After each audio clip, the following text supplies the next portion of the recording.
Rafif, do you feel let down by the United States, considering 7 years ago it looked like the US was going to back opposition, that the tide was with them, and other players too? Absolutely, I feel let down by United States foreign policy with regard to Syria. I felt let down by the Obama administration. I am let down by the Trump administration daily for Syria and many other reasons. But I'd like to go back to the other panelists and how we were discussing how each of the parties in this conflict wants to impose a military solution. Therefore, we are completely ignoring the political process. We are completely ignoring the fact that any sort of sustainable peace in Syria cannot come from an imposed military solution. We have to recognize that today Syria is occupied by Russian forces, by Iranian forces, and by Hezbollah forces. And so the big loser in this entire situation that we're not talking about is the Syrian civilian. What we're not talking about is the almost 500,000 people killed, the 12 million people displaced, the famine, the utter refugee crisis that we've not seen since World War II. So let's not call a military victory right now a success. That's a very fair point, that we should keep the civilians and the suffering in Syria uppermost in our minds. But Bassam, the reality is that Bashar al-Assad is still in power, that the Geneva process had called for some sort of transitional process, which may or may not include him as the head of state. Where do you see that now, in terms of considering the military needle has moved so much towards Damascus? I should correct some impressions which I get from our colleagues who are discussing. First of all, no revolution in Syria, because I think either it's shame when we are talking about that, and at the same time, just Hamad bin Jassim, he declared in 3 interviews that by order of United States, they sponsored in Syria, the terrorism in Syria, in more than $137 billion. What kind of revolution this revolution? This is first. Secondly, I think when our friends talking from the United States to give us lessons in democracy, I think it should be stopped, because we are suffering here, we know our country here, and we don't need. The real occupator of Syria is the United States. The real supporter of terrorism here is the United States and the Western countries. I think everything is playing openly. The third point, that in Syria there is a big geopolitical game. It's not a revolution, geopolitical game. Yes. Bassam, thank you for that. I'm going to get Rafif to respond. But also, I'd just like to say to you, Rafif, I mean, the government of Bashar al-Assad did invite the Russian forces in. They didn't invite the US in. And whatever you think of the government, they were the recognized government. So this is kind of what he's saying. Yes, a government being rescued by a superpower, it can hardly declare victory in the first place. Second of all, Mr. Abu Abdullah, you know very, very well, as do most people watching Syria, I cannot go back to Syria. I'm in Washington because I am accused of treason. I am a non-violent humanitarian. I am a Syrian woman who is trying to bring democracy to my country. You know very well I'm sitting in Washington because I do not enjoy the protection of the Assad regime as you do. Don't tell me it's not a revolution. When the people rose for dignity and democracy and freedom, they were unarmed, and your government, your representative, shot them down. And that's what it is. Obviously, we can tell from this discussion that things are still very raw. And I just want to say to Kamal Alam in London, you know, how can you bring sides together when we have this in a television studio, let alone writ large with all the complications? Who can do this? The United Nations process has been laborious, but you do need buy-in, don't you, from everyone to make it a success. Is the UN essentially neutered by the rivalries on the ground here?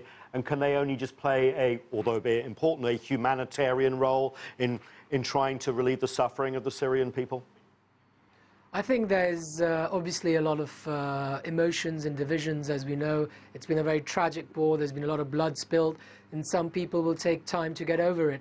But I think by and large, the Syrian mosaic, it was one of tolerance. The Syrians have lived with each other for decades in peace, even before the Syrian Arab Republic, going back in the 1950s and 60s. Of course, there are problems. There are a lot of sectarian issues in the region. I think a lot of drivers of the war were external. Well, no one can deny the fact that the Saudis and Iranians were running a proxy war. So, but I think if Syrians are let alone, there will be positive sign. There can be political reconciliation. It's not impossible. It's been very negative, unfortunately. Of course, everyone has a reason to be upset and angry. But the history of Syria is one of tolerance. It's a history where Syria has helped other countries. Let's not forget when Lebanon was in war, it was the Syrians that helped finish the war in Lebanon. When Iraq was in war, there were more than 2 million Iraqis living in Syria. The Syrian government helped them. It was one of the best run UN programs. So I think there is a good history there as well. And as time goes by, as long as they're left on their own, Syrians to each other, rather than foreign interference, I think there could be some positive outcome. It won't be overnight. It'll take time. But I think it's not all doom and gloom. Well, I'm glad you said that. I visited Damascus before the war, and I must admit it was one of the most amazing places I've ever visited in the Middle East, and you're right about the tolerance and everything like that. Emily, I want to widen it out. Another country we haven't really named much is Israel. Obviously, Israel is a player in the Middle East. And diplomatically here, they have been putting pressure on the Russians to try and deal with the Iranians, if you like, and the same potentially with the US. How does that play in? Because we have seen a few Israeli airstrikes sort of on Syrian positions. Is this part of the new dynamic that we're seeing in the Middle East where Riyadh and Tel Aviv, or perhaps Jerusalem, have more in common than they have been letting on over the last decade or so?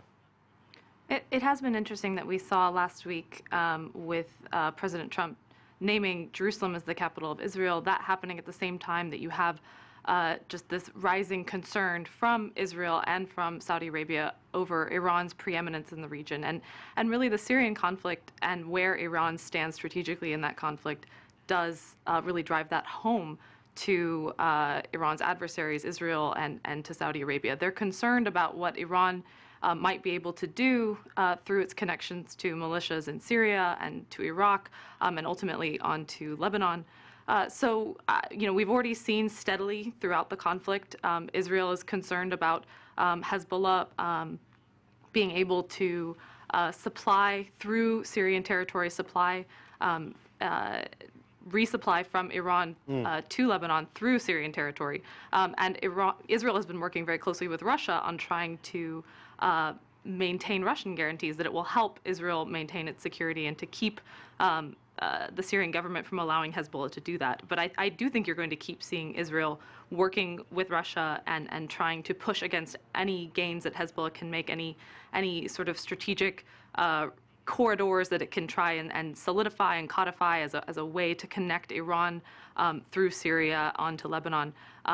But I do think that you're seeing a common animosity towards Iran from Israel and from Saudi Arabia that's drawing them together behind the scenes. And that is something that we're watching really closely next year.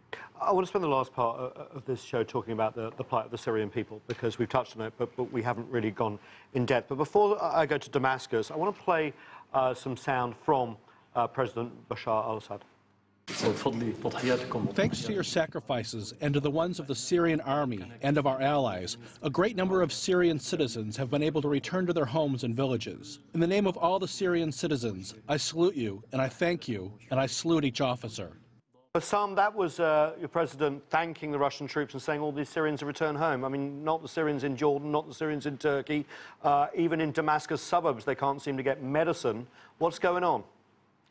I think, yes, it should be. We should thank the Russian Federation for its support of Syrian people. Russia played a very important role, not only for Syrian people, but for its strategic geopolitical targets in the Middle East generally. But in 2015, any country, not only Syria, when you have thousands of terrorists came through from different nationalities, the Pentagon said that they are from more than 82 nationalities. So I don't think that we will wait. We will get support. Absolutely, all international wars generally, they had allies either in the Second World War. So Syria has its allies. But what about Iran, the people? What about the suffering? And Russia and. But what about the suffering of the Syrian people, most of whom are not back home and are not having running water? But Bassam, I just want to ask you before I get another opinion. I think this is a problem the Syrian government will face, and with all Syrian people. We know that there are people who were obliged to move inside Syria. We have millions of people. Now they are returning after they free these cities and towns from terrorism. We know Aleppo now returning to work better. Raqqa, we could see what American made in their combating terrorism. So it's a challenge for Syrian people, for Syrian government generally. But for the people who are sitting in Lebanon or Jordan or Turkey, I don't think that there is help from these countries, because in their plans they should use these people in any future election.